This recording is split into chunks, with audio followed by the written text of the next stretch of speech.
El libro del profeta Miqueas.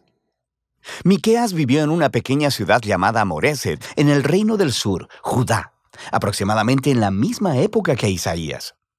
Los reinos del norte y el sur de Israel se habían dividido hace mucho tiempo y ambos habían estado violando su pacto con el Dios de Israel. Así que Miqueas advirtió que Dios traería al gran y malvado imperio asirio para derribar el reino del norte y devastar a Jerusalén. Y también advirtió que después de ellos, Babilonia traería una destrucción aún mayor. Como todos los profetas, Miqueas habló de parte de Dios para acusar a Israel, o como él dice en el capítulo 3, estoy lleno de poder, lleno del Espíritu del Señor, y lleno de justicia y de fuerza para declarar cómo Israel se ha rebelado. Así que la mayor parte de este libro explora las acusaciones de Miqueas y sus advertencias del juicio de Dios sobre Israel. Pero Miqueas también tenía un mensaje de esperanza que contrarrestaba estas advertencias, concerniente a la restauración que Dios traería después de su juicio. Y si profundizas en este libro con nosotros, verás cómo funciona esto. Las primeras dos secciones del libro desarrollan las acusaciones y advertencias de Miqueas contra Israel y contra sus líderes. La primera parte inicia con una descripción poética de Dios apareciendo sobre Israel, justo como lo hizo en el monte Sinaí. Aquí tenemos fuego, humo y terremoto. Pero esta vez Él no ha venido a hacer un pacto. Él ha venido a traer su juicio sobre Israel por más de 500 años de rebelión. Miqueas continúa nombrando todas estas ciudades y pueblos de Israel que son culpables de toda esta rebelión. Dios viene por ellos, pero ¿por qué exactamente? Así que Miqueas inicia un pleito con los líderes de Israel.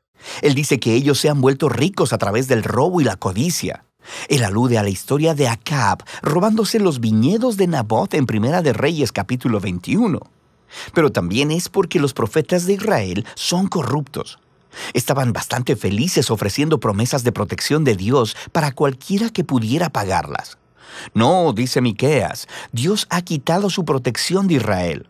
En la segunda sección de las acusaciones, Miqueas describe todavía más cómo los líderes de Israel y los profetas juntos han cometido grandes injusticias. Gobiernan la tierra a través del soborno y tuercen la justicia para favorecer a los ricos.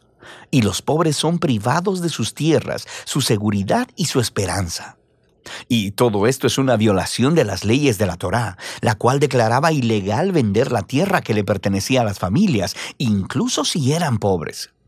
Y descubrimos que el juicio de Dios vendrá en la forma de una nación opresiva que viene a destruir al reino del norte, a Jerusalén y a su templo, el cual será reducido a ruinas.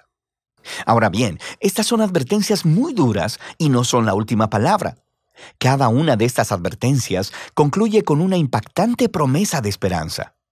Primero tenemos un poema de cómo Dios es como un pastor que rescatará y reunirá a su rebaño, que es el remanente de su pueblo. Y Él los traerá a todos de vuelta a los buenos pastos y será su rey una vez más. La segunda sección de advertencia concluye con esta imagen del templo de Jerusalén en ruinas. Y Miqueas dice que esto no será permanente. Un día Dios exaltará su templo, lo llenará de su presencia y llenará la ciudad con el remanente de su pueblo. Así que el propósito de Dios es hacer de Israel el lugar en el que el cielo y la tierra se encuentran, para que todas las naciones fluyan a Jerusalén, donde Dios se convierte en el rey de todas las naciones, trayendo paz a la tierra.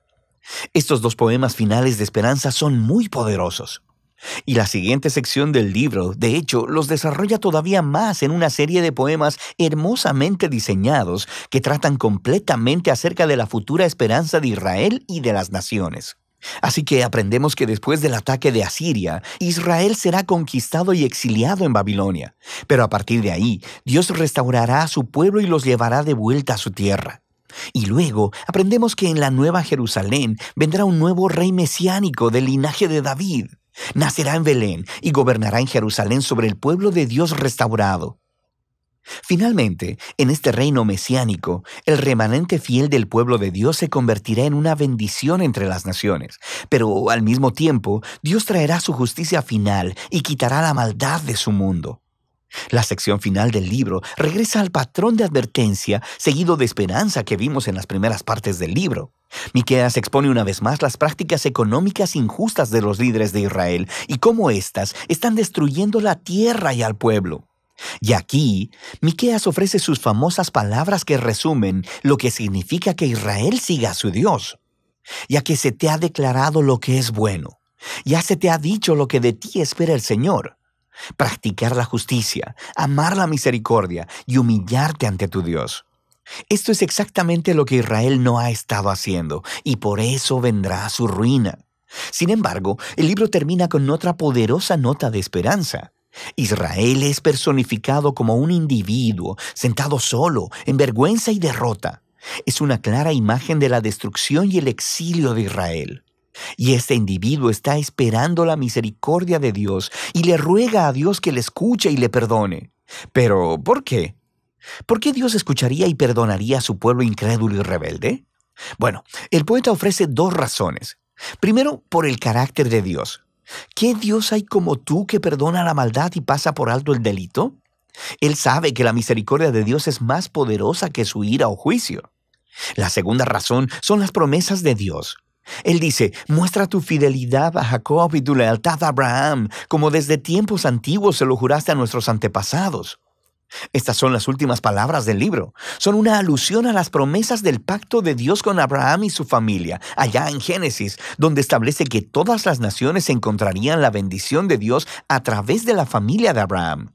Pero para convertirse en una bendición para las naciones, Israel debe primero ser fiel a su Dios.